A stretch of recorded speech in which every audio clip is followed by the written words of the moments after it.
Apa yang mau diperjuangkan oleh Pak Anies dan Nasdem? Belum pernah bicara. Sehingga saya katakan tolak. Itu aja Pak jawabannya.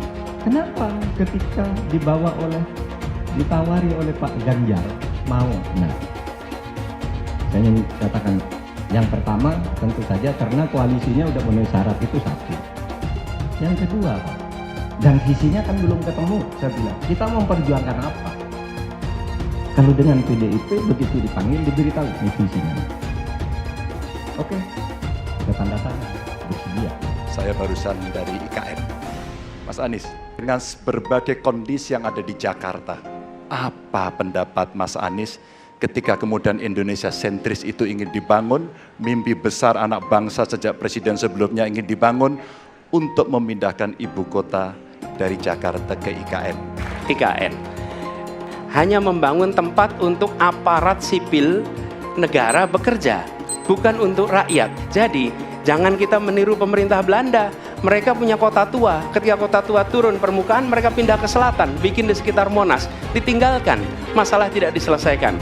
Kita harus menghadapi masalah dengan menyelesaikan. Apakah boleh saya simpulkan kalau begitu Mas Anies dalam posisi yang oposisi terhadap beberapa kebijakan termasuk IKN, menolak IKN dilanjutkan? Saat bicara tentang ibu kota baru kita, banyak orang bilang ngapain keluarin 470 triliun buat IKN, mending dibagi-bagiin ke orang miskin. Itu pola pikir yang sempit, yang cuma mikirin solusi sementara. Kepadatan penduduk, populasi yang membludak, polusi yang semakin parah, itu semua jadi permasalahan yang harus dipikirkan solusi jangka panjangnya. Dan IKN adalah solusi tersebut. IKN dibangun untuk menyelesaikan permasalahan yang sekarang sekaligus mencegah permasalahan yang mungkin akan datang di masa depan. Kesejahteraan masyarakat Indonesia harus menjadi prioritas utama. Kita pengen IKN menjadi simbol dan juga cikal bakal pemerataan pembangunan. Jadi pembangunan tidak lagi Jawa sentris, tapi sudah Indonesia sentris, dan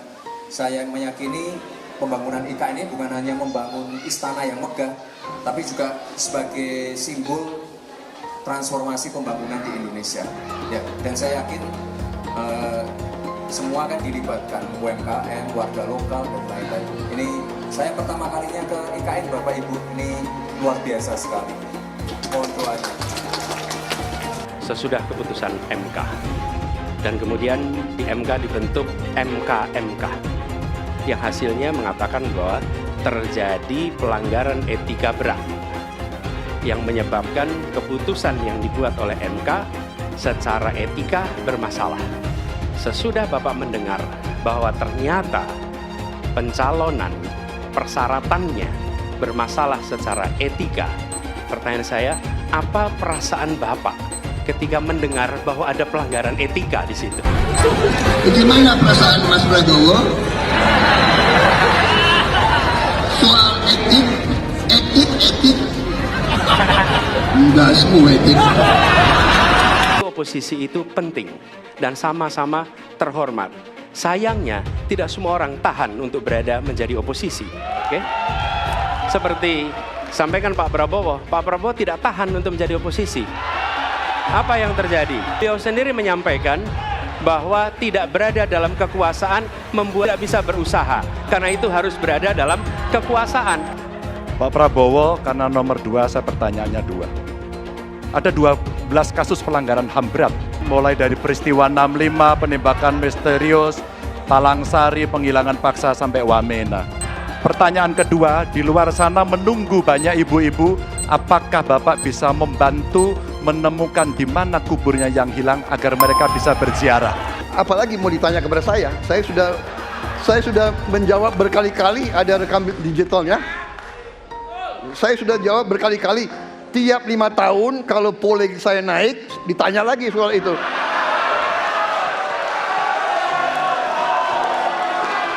Ya, membela saya, saudara-saudara sekalian.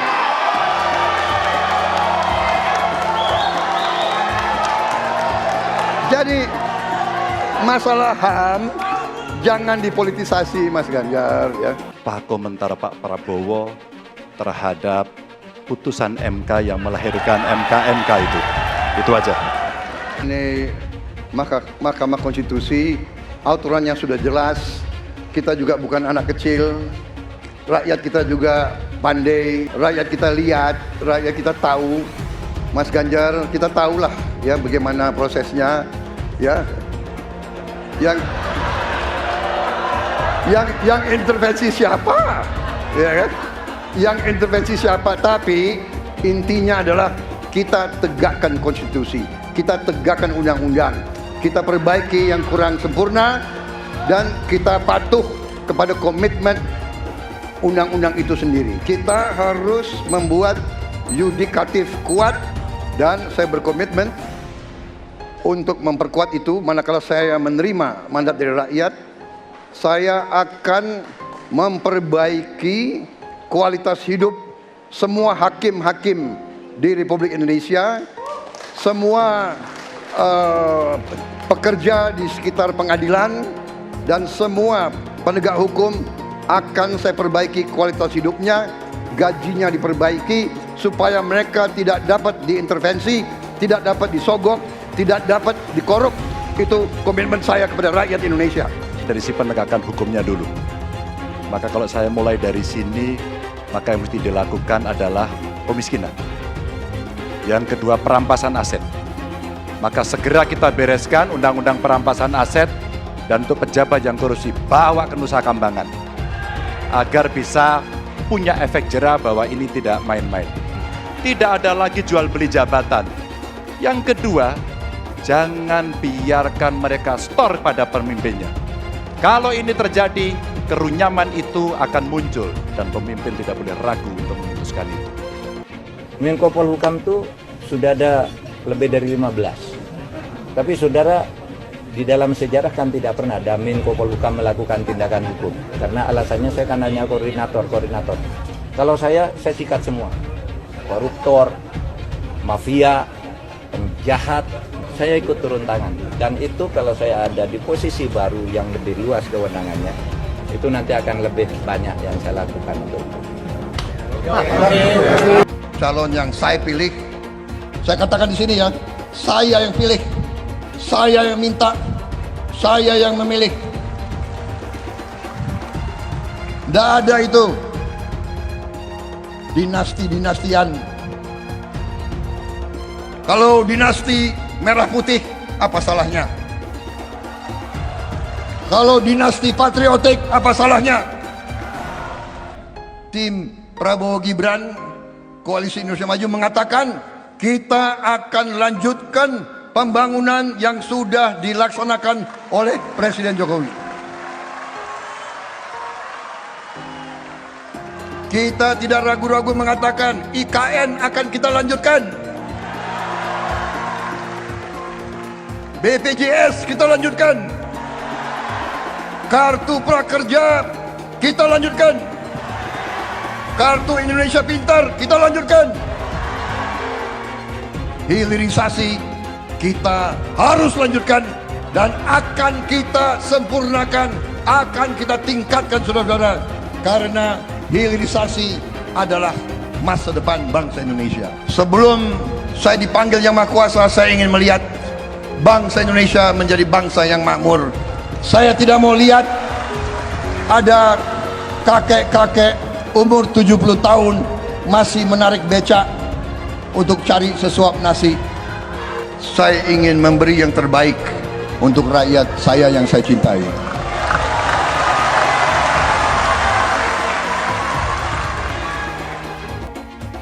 Ya, ini memang banyak yang nyinyir ya. Tapi Bapak Ibu harus tahu, program makan siang gratis dan susu gratis ini sudah ada di 76 negara. Dan sudah dirasakan manfaatnya oleh lebih dari 400 juta anak. Jadi ini bukan program yang mengada-ngada. Jadi ke depan, untuk menuju Indonesia emas, harus kita siapkan juga generasi emasnya. Anak-anak yang sehat, pintar, itu kuncinya.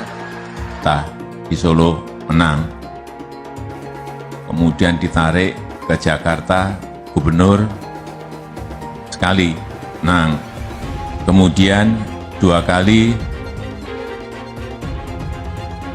di pemilu presiden juga menang.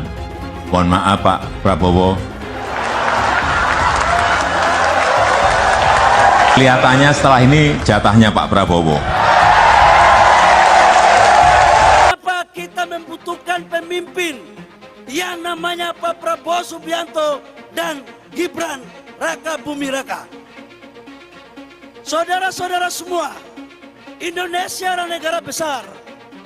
Tidak bisa dipimpin oleh orang-orang yang baru berpikir mau coba-coba nanti akan. Pak Prabowo adalah figur yang sangat luar biasa syarat dengan pengalaman. Beliau adalah mantan jenderal, mantan komandan Kopassus, Pangkostrat, dan sekarang jadi Menhan yang disegani di dunia internasional. Mas Gibran adalah anak muda yang visioner, yang berangkat dari UMKM, yang sekarang menjadi wali kota sukses memimpin kota Solo. Ada yang mengatakan bahwa zaman sekarang seperti zaman Orde Baru karena mendegradasi demokrasi. Ada yang mengatakan juga baru berkuasa sudah sewenang-wenang kepada rakyat. Bapak Ibu semua, saya ingin menyampaikan kalau di zaman Orde Baru partai itu cuma 3. Golkar, PDIP, dan P3. Tidak ada partai lain. Dan menteri yang banyak dulu itu cuma partai Golkar. Tapi di zaman reformasi, sejak 2014 sampai dengan 2023 sekarang, menteri terbanyak itu adalah menteri dari partai pendukung pemerintah. Di antaranya adalah PDIP, Golkar, Nasdem, PKB, dan P3. Jadi sebenarnya siapa yang Orde Baru itu? Kalau ada capres-capres atau cawapres yang menyinggung kita, jangan kita tanggapi berserius terlalu. Kita happy aja, kita santai saja. Biasanya kalau yang sudah mau kalah itu panik dan bawaannya marah-marah saja. Itu biasanya marah-marah saja terus. Dan kalau yang menang itu biasanya senyum-senyum saja. Dan insya Allah saya yakinkan Prabowo Gibran insya Allah akan memenangkan pertarungan Pilpres pada 2024 tanggal 14 Februari. Setuju? Republik ini penuh dengan pengorbanan, tahu tidak? Mengapa sekarang kalian yang baru berkuasa itu mau bertindak seperti waktu zaman Orde Baru?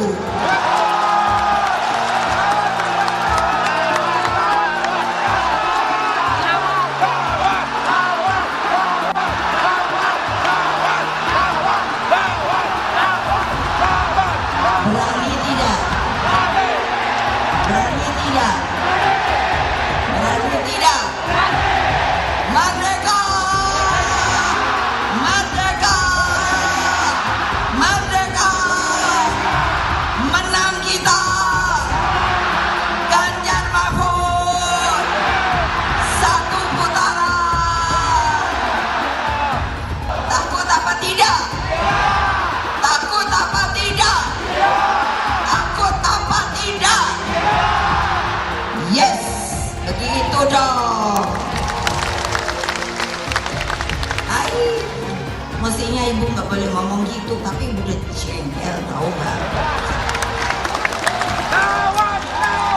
Kemungkinan koalisi Ganjar dan Anies Baswedan, apakah itu mungkin akan terjadi? Dukung Ganjar dan Anies tentu punya kecemasan bersama bahwa pemilu kali ini punya potensi kecurangan luar biasa dan potensi penggunaan alat kekuasaan. Saya tetap memprediksi bahwa tetap akan terjadi 2 putaran. Beda nih dengan yang dipropagandakan oleh Prabowo bahwa pemilu nanti akan berlangsung cuma 1 putaran saja. Sekian puluh % pendukung Anies kemungkinan di putaran kedua akan pindah ke Ganjar melawan Gibran. Mereka nggak suka Anies menang sebenarnya, tapi lebih tidak suka lagi kalau Prabowo yang menang. Ini juga masuk akal. Jadi prediksi saya, di putaran kedua nanti, kalau kubu Ganjar yang lolos, maka sebagian besar pendukung Anies juga akan lari ke Ganjar. Ini masuk akal sih, karena pendukung Anies kebanyakan adalah pembenci Jokowi. Meskipun sebagian besar dari mereka dulu adalah pendukung Prabowo. Tetapi dengan adanya Gibran yang sekarang ada di samping Prabowo, maka kebencian mereka terhadap Jokowi akan semakin tinggi. Dan lebih baik buat mereka memilih yang buruk dari yang terburuk, yaitu Ganjar Pranowo. Saya selalu menggaungkan yang namanya narasi keberlanjutan, narasi penyempurnaan. Jadi nggak ada yang namanya arah baru atau perubahan. Kalau surveinya bagus, kita kerja keras lagi, biar bisa satu putaran.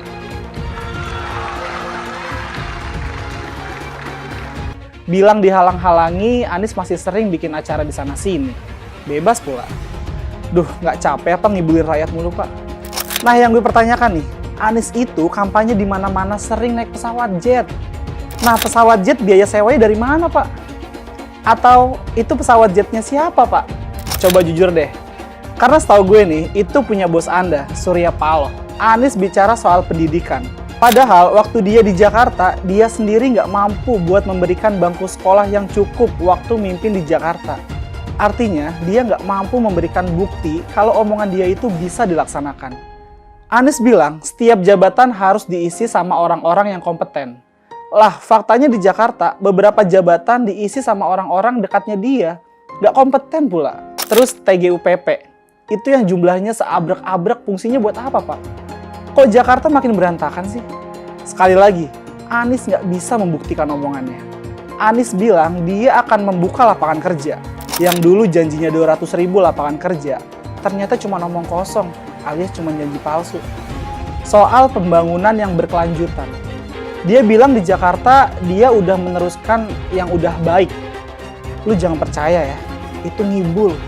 Faktanya nggak seperti itu loh. Belum lagi nih, program penanggulangan banjir. Jadi di daerah Jakarta itu ada daerah yang sebelumnya udah bebas banjir. Pas Anies mimpin, kok bisa-bisanya daerah itu banjir lagi? Gimana nggak banjir kalau kalinya udah nggak pernah dikeruk sama dibersihin, Pak?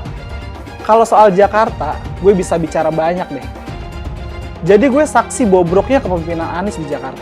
Dan gue bisa pastiin, omongan manisnya Anies soal apa yang dia lakukan waktu mimpin Jakarta itu banyak ngibulnya. Milih Anies dan Imin setidaknya sudah menyelamatkan Indonesia dari kehancuran.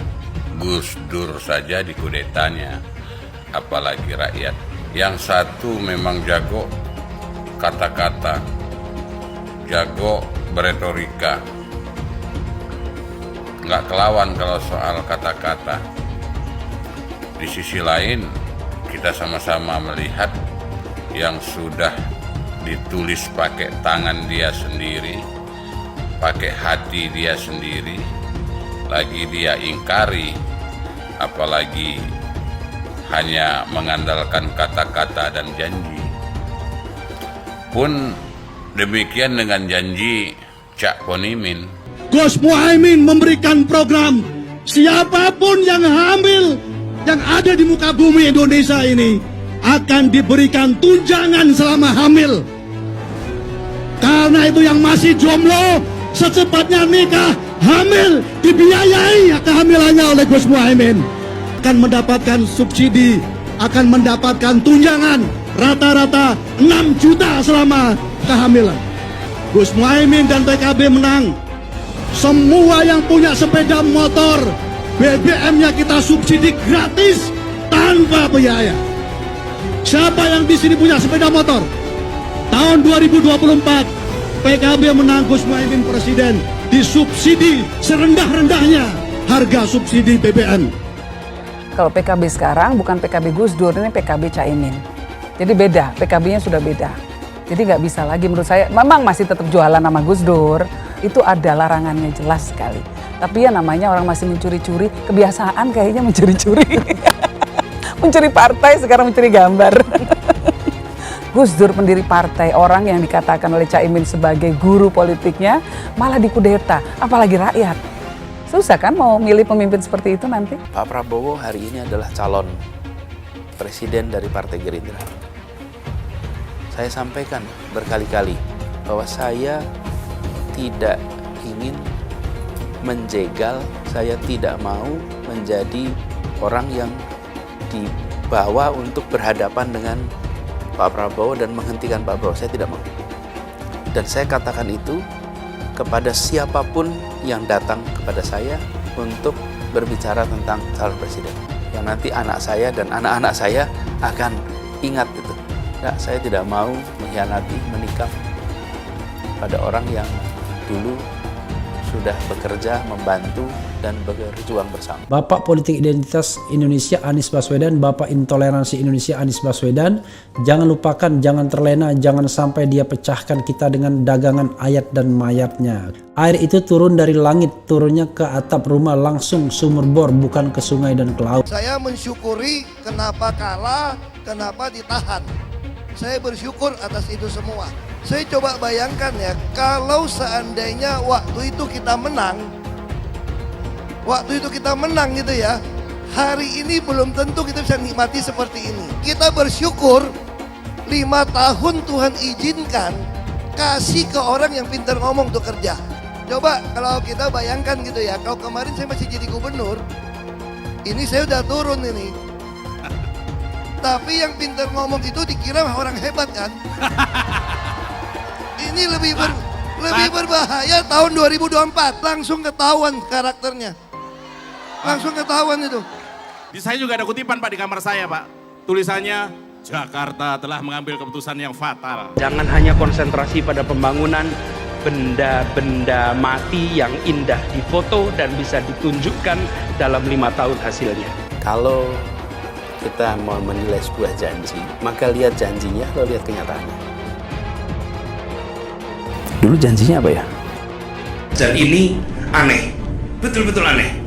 Ini bukan kampanye, tapi saya sampaikan sini. Di satu sisi menyiapkan jalur-jalur air untuk dikirim ke laut, di sisi lain di lautnya dipasang dengan pulau reklamasi. Tinggal tunggu waktu jadi rob, air balik. Dan ini melawan sunatullah. Kenapa? Air itu turun dari langit ke bumi, bukan ke laut. Harusnya dimasukkan ke dalam bumi, masukkan tanah. Di seluruh dunia air jatuh itu dimasukkan ke tanah. Bukan dialirkan pakai gorong-gorong raksasa ke laut. Jakarta telah mengambil keputusan yang fatal. Bukan banjir, itu memang parkir air.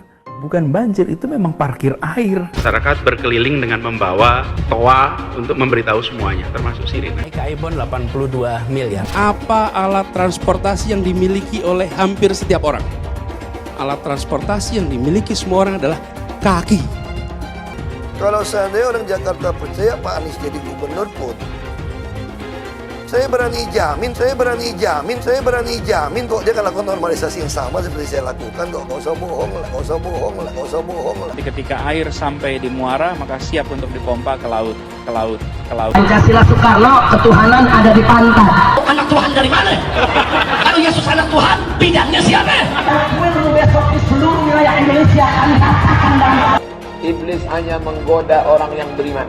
Makanya jarang-jarang orang kafir kerasukan setan. Yang kerasukan setan itu orang baik-baik. Jarang, saya belum pernah nengok Cina kerasukan setan. Pernahkah Ahok itu kerasukan setan? Enggak, setannya juga. Karena sesama setan dilarang saling menggoda. Karena di salib itu ada jin kafir.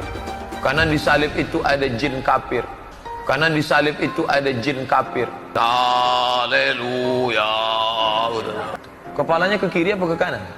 Kepalanya ke kiri apa ke kanan? Tetap percaya salib itu lambang mulia, bukan jin. Kok ketawa? Aku nggak nyindir siapa-siapa loh. Saya nggak pernah mundur untuk kebenaran, keadilan, kejujuran. Dan peri kemanusiaan, gue nggak pernah mundur. Dan gue nggak pernah takut juga sama lu. Siapapun yang rasis, gue akan hadapin. Karena rasis itu tidak berperi kemanusiaan. Kalau saya ditanya dulu kan, kamu nyesel nggak statement kamu di Pulau Seribu sehingga masih masuk penjara? Tidak pernah nyesel, karena saya mengatakan kebenaran. Anies merupakan antitesis daripada Pak Jokowi. Antitesis artinya bertolak belakang dengan Jokowi. Anies sudah menyatakan tidak akan melanjutkan semua program dari Pak Jokowi. Jadi semua pembangunan yang dilakukan oleh Pak Jokowi akan dihentikan oleh Anies jika Anies menjadi presiden.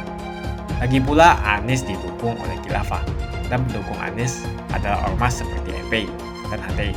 Apa kita mau FPI dan HTI kembali di Indonesia jika Anies memimpin? Anies juga dikenal sebagai bapak politik identitas yang menghalalkan segala cara untuk menggapai kekuasaannya, termasuk menggunakan politik identitas berbasis agama. Lihatlah di kasus Ahok waktu itu. Kita sudah bisa melihat hasil kerja Anies selama 5 tahun di Jakarta. Tidak ada satupun janji yang dipenuhi dan tidak ada kinerja yang bisa dibanggakan. Dari DP 0%, OKOC, kelebihan bayar, Formula E, banjir, sumber resapan, jalan rusak, dan gonta-ganti nama jalan. Lihatlah rekam jejak Anies selama 5 tahun. Bayangkan Indonesia ke depan jika dipimpin oleh Anies. Dan bayangkan jika Anies menang. HTI dan FPI, ormas khilafah yang dibubarkan itu akan dikembalikan oleh Anies. Apakah kita mau Pancasila diganti jadi khilafah? Perkataan Ahok sudah terbukti dan Jakarta sudah menjadi korban. Jangan biarkan Indonesia menjadi korban kibulan Anies Baswedan. Umat minoritas, terutama kaum Tionghoa, tidak akan memilih Anies Baswedan. Citra lucu dan bersahabat yang sukses dibangun oleh tim Prabowo sejak beberapa lama, lewat citra gemoynya itu, sekarang luntur tidak berbekas. Topeng gemoy itu hilanglah sudah langsung terlepas. Awalnya adalah penampilan Eyang Prabowo sendiri yang tidak terkontrol selama debat capres. Emosinya terpancing, amarahnya meledak, dan sifat kekanak-kanakannya mulai mencuat. Tanda-tandanya sudah mulai tampak. Apa-apa yang dibangunnya, yang tim suksesnya sudah bangun dengan bersusah payah dan biaya tinggi, semua itu runtuh dalam satu malam. Dan ini disebabkan oleh ulahnya sendiri. Bukan karena siapa-siapa, bukan karena serangan. Lalu, beberapa hari lalu, muncullah video yang viral itu. Sebuah video bocoran dari acara Rakernas Partai Gerindra merekam pidato Eyang Prabowo. Di video itu, tampak jelas Eyang Prabowo belum pulih dari emosi tinggi saat acara debat. Rasa kesal masih membara di hatinya. Kalau alam sudah tidak berpihak, kalau alam sudah tidak memberi restu, kalau alam sudah tidak memberi restu sampai 3 kali sebelumnya, ya ini memang bakal sangat-sangat susah buat dilawan. Alam sudah punya rencananya sendiri. Maka tampaknya inilah yang sekarang sedang dihadapi sama Eyang Prabowo. Dia nggak bakalan bisa melawan ketentuan alam itu. Soal Eyang Prabowo menggunakan umpatan kasar, dasmu, kepalamu, ini sesungguhnya bukan yang pertama kali terjadi di depan umum. Nggak tanggung-tanggung loh. Dulu sewaktu kampanye tahun 2019, adalah Presiden Jokowi sendiri yang dilempar umpatan teramat kasar tersebut oleh Eyang Prabowo. Makanya di pidato tersebut, Eyang Prabowo kembali menyinggung pertanyaan yang menyudutkan dirinya sewaktu debat soal putusan Mahkamah Konstitusi yang melanggar etika. Maka meluncur muluslah umpatan kasar itu. Sebuah umpatan yang teramat kasar. Eyang Prabowo sudah kembali ke sifat lamanya, sudah kembali ke sifat aslinya yang pemarah, yang sangat teramat pemarah. Topeng lucu dan gemoynya terlepas sudah. Masyarakat akhirnya menemukan kembali sosok Eyang Prabowo yang memang sudah mereka kenal sebelumnya. Jadi soal kebiasaan Eyang Prabowo mengumpat lawan politiknya dengan kata-kata sangat kasar, rupanya memang bukan yang pertama kali ini terjadi.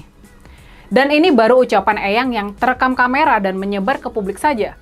Kita nggak tahu kan seberapa sering sebetulnya Eyang Prabowo bertingkah seperti itu. Kita lihat dulu nih cuplikan videonya. Tunggu, ini mereka ngomong ya. Pertumbuhan bagus. Pertumbuhan. Jadi kalau mereka tuh ngomongnya harus pakai logat asing gitu loh. Logat London. Pertumbuhan ekonomi Indonesia adalah 5%. 5% dasmu. Kejadiannya di tahun 2019, di awal-awal masa kampanye Pilpres tahun 2019.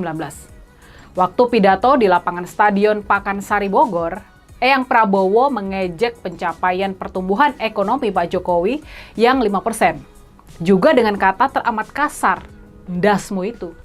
Jadi, menurut Eyang nih, kalau digunakan di acara internal, itu nggak perlu dibesar-besarkan. Masalahnya sekarang, yang jadi problem adalah apakah benar masyarakat Banyumas kasar-kasar dan pemarah seperti Eyang Prabowo? Orang Banyumas itu sopan dan santun-santun kalau bicara. Warga Banyumas umumnya nggak berani melempar istilah ndasmu ke orang lain. Mereka tahu itu lontaran yang sangat kasar dan nggak patut untuk diucapkan. Dan parahnya nih, nah ini nih yang lebih parah. Setelah melakukan blunder mengumpat dengan kata-kata sangat kasar tadi, ini saja sudah menghapus citra gemoy yang sempat dengan susah payah disematkan kepada Eyang Prabowo. Sekarang dia sudah melakukan blunder baru. Eyang Prabowo membawa-bawa budaya Banyumas ke soal umpat-mengumpat tersebut. Dia ini berdalih, mengumpat kasar pakai kata ndasmu adalah kebiasaan orang Banyumas.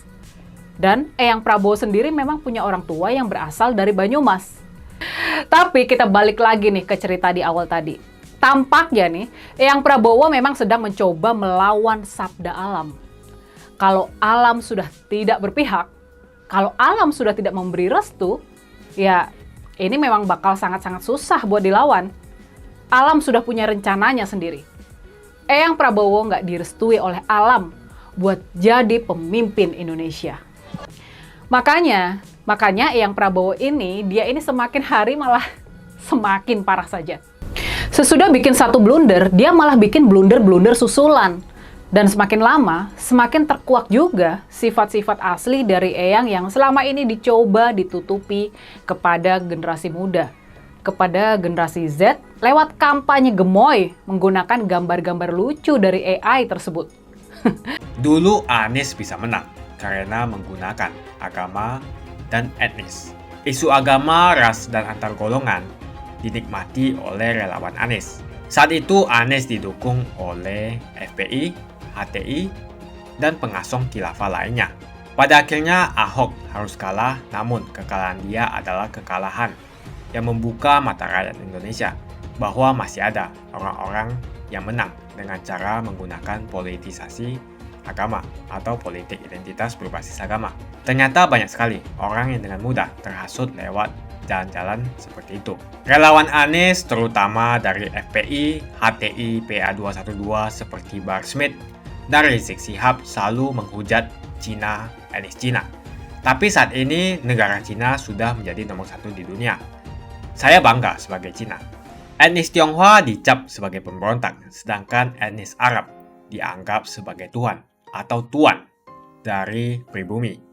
Etnis Arab dipuja-puja dan dianggap sebagai dewa. Lihat saja Rizik Syihab dan Bahar Smith dipuja-puja, padahal mereka mengujar kebencian. Pengasong khilafah seperti Rizik Syihab, Bahar Smith, dan teman-teman, mereka hanya buat gaduh di Indonesia. Sedangkan negara yang mereka sanjung-sanjung itu, Arab Yaman, masih belum maju dan masih terbelakang. Saya percaya Indonesia dengan mayoritas pribumi juga akan menjadi negara maju. Seharusnya Arab Yaman belajar dari negeri Cina, seperti kata kitab suci. Belajarlah sampai ke negeri Cina.